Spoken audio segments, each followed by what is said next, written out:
Hello everyone. पिछली class में हम लोगों ने पढ़ा बोहर मॉडल के बारे में।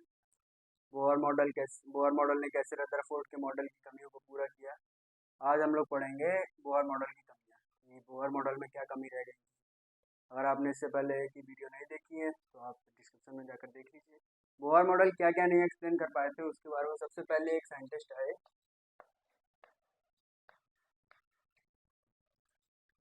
डी ब्रोगली या डी ब्रोगली, जो भी अपने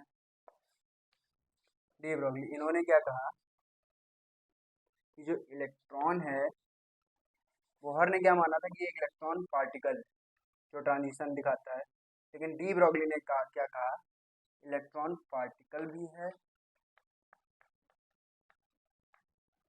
और इलेक्ट्रॉन वेव भी।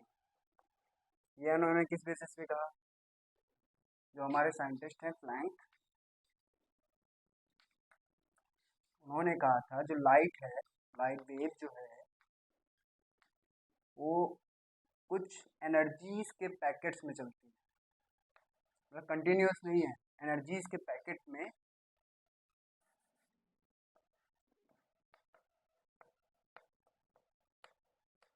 चलती है। उन पैकेट्स में उन्होंने क्या नाम दिया?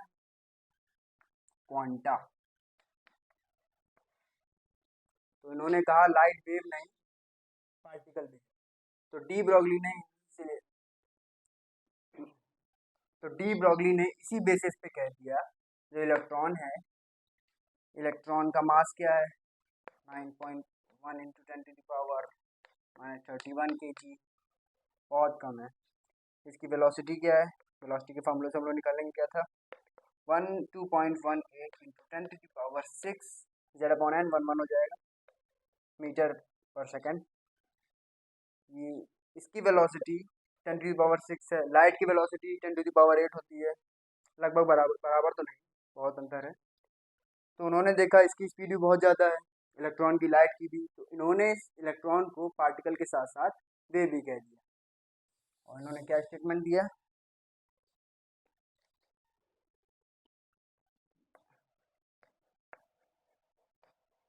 Every microscopic moving particle is a wave whose wavelength is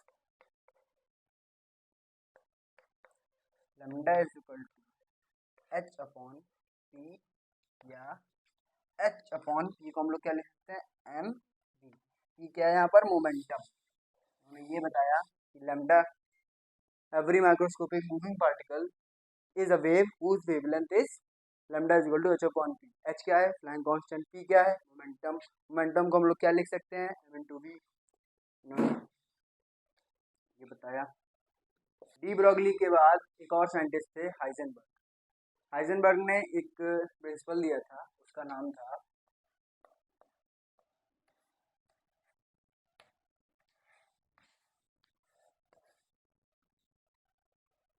Heisenberg, एक जर्मन फिजिसिस्ट थे।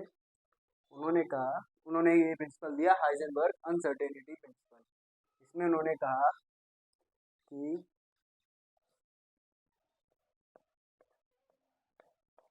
It is impossible to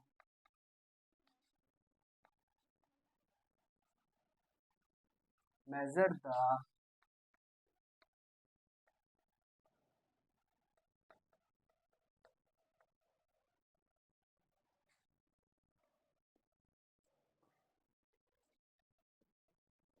it is impossible to measure the position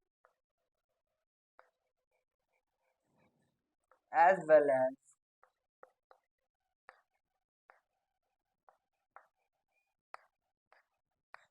the momentum of a moving microscopic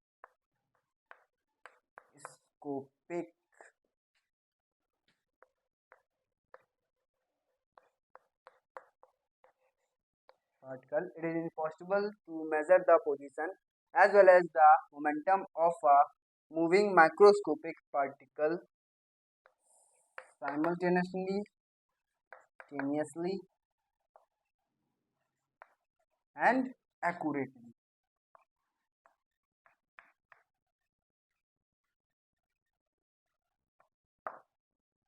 ये था Heisenberg का uncertainty principle कि it is impossible to measure the position as well as the momentum of a moving microscopic particle simultaneously and accurately.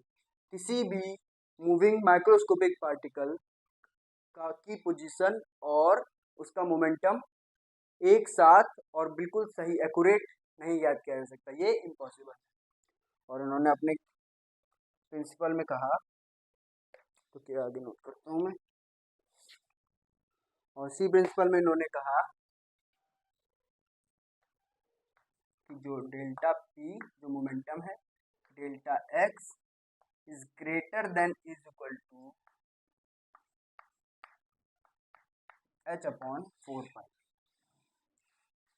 बस इतना सा Heisenberg uncertainty principle. Delta P जो हमारा momentum है और डेल्टा एक्स जो हमारी पोजीशन है वो is greater than is equal to h upon 4 pi. आइए इसके माध्यम से बताते हैं कि क्या हुआ है। जैसे कि कोई इलेक्ट्रॉन है, उसका जो मोमेंटम का चेंज है डेल्टा पी या फिर उसका जो एरर है वो 0 मान, डेल्टा पी हमने 0 मान। अब इस डेल्टा पी का 0 का मान इस फॉर्मूले में रखते हैं, 0 into delta X greater than is equal to h upon 4 pi. अब ये 0 इधर जाएगा, 0 से किसी भी संख्या में डिवाइड होता है तो क्या हो जाता है,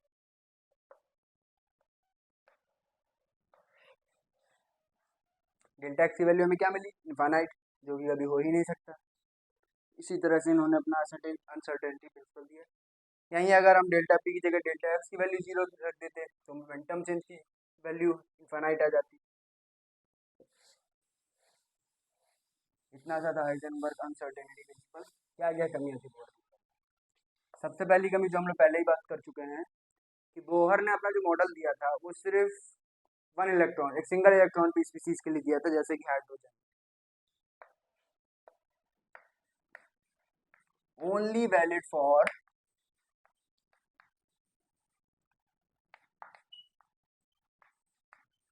सिंगल इलेक्ट्रॉन स्पीसीज और हाइड्रोजन या हाइड्रोजन लाइक एटम। सिर्फ ये हाइड्रोजन को ही रिप्रेजेंट करता था और किसी को नहीं। पहली ये कमी ये थी।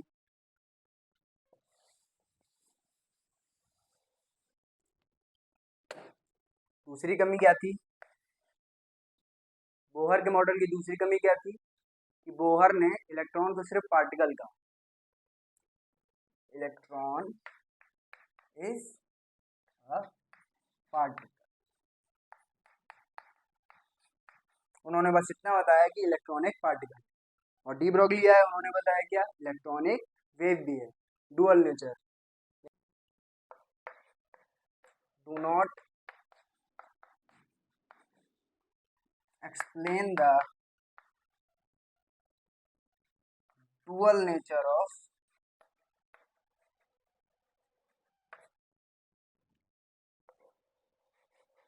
इलेक्ट्रॉन। कौन कौन से नेचर, एक वेव नेचर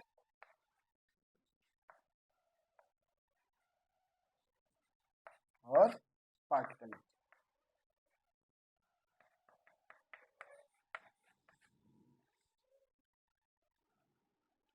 आगे देखते हैं। तीसरा ड्रॉबैक क्या था बोहर के मॉडल का, बोहर ने कहा कि इलेक्ट्रॉन है उसकी रेडियस क्या दी थी बोहर ने,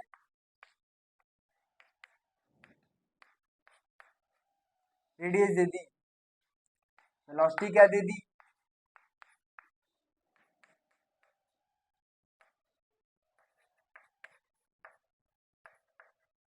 ये दे दी, मास क्या दे दिया,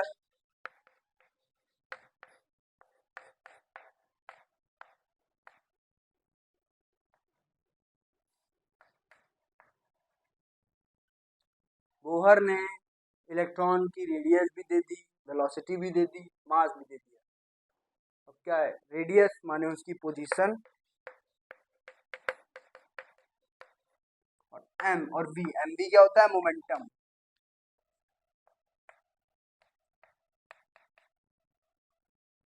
बोहर ने रेडियस, रेडियस माने पोजीशन और मोमेंटम दोनों एक साथ बता दिए इसके। और हाइजेनबर्ग क्या कहते हैं, हाइजेनबर्ग का अनसर्टेनिटी प्रिंसिपल कहता है कि दोनों को एक साथ मेजर नहीं किया जा सकता। तो इसलिए ये भी एक ड्रॉबैक था।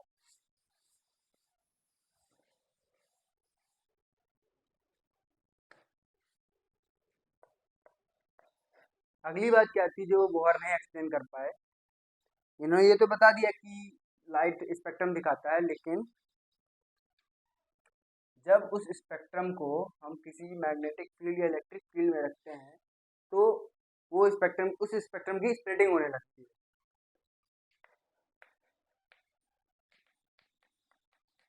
Splitting of spectral line in presence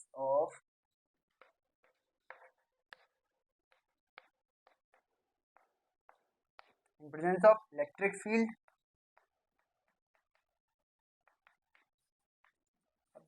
Jin scientist ने इलेक्ट्रिक फील्ड में स्प्लिटिंग ऑफ स्पेक्ट्रल लाइन की को एक्सप्लेन किया था, या इसको बोलते हैं स्टार्क इफेक्ट।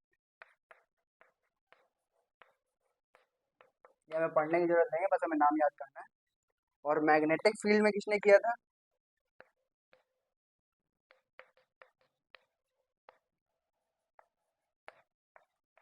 जीमैन।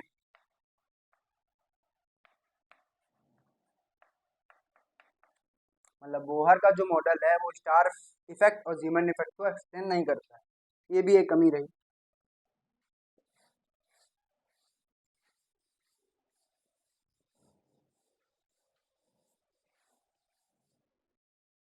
एक कमी और क्या रही, बोहर का मॉडल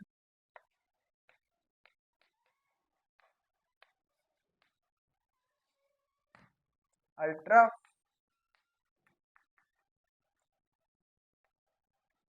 बोहर का मॉडल अल्ट्रा फाइन स्पेक्ट्रम को एक्सप्लेन नहीं करता है। अल्ट्रा फाइन स्पेक्ट्रम मतलब कि हमने स्पेक्ट्रम देखा, स्पेक्ट्रम बाद में उस स्पेक्ट्रम को और फाइन करके देखा लगा, वेवलेंथ को और छोटा छोटा करके देखा जाने लगा, उसी को बोला अल्ट्रा फाइन स्पेक्ट्रम। बोहर का मॉडल ये एक्सप्लेन नहीं कर पाया। बस यही कमियां रही बोहर के मॉडल की। ये आज हम लोगों ने सीखा बोहर का मॉडल क्यों फेल हुआ, और दो नए साइंटिस्ट के बारे में जानना, डी ब्रॉगली और हाइजेनबर्ग का अनसर्टेनिटी प्रिंसिपल। और दो और साइंटिस्ट है जिनका हमें ज़्यादा ज़्यादा पढ़ना नहीं, जिनके बारे में, जीमैन इफेक्ट और स्टार इफेक्ट। अब अगले लेक्चर में हम लोग देखेंगे कि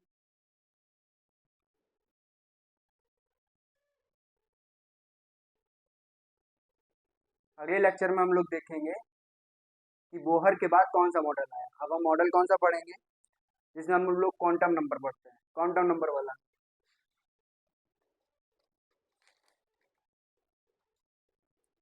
अब जो मॉडल हम अगला पढ़ेंगे उसका नाम है क्वांटम मैकेनिकल मॉडल, जिसमें हम लोग क्वांटम नंबर पढ़ते हैं। आज के लिए बस इतना ही। Thank you.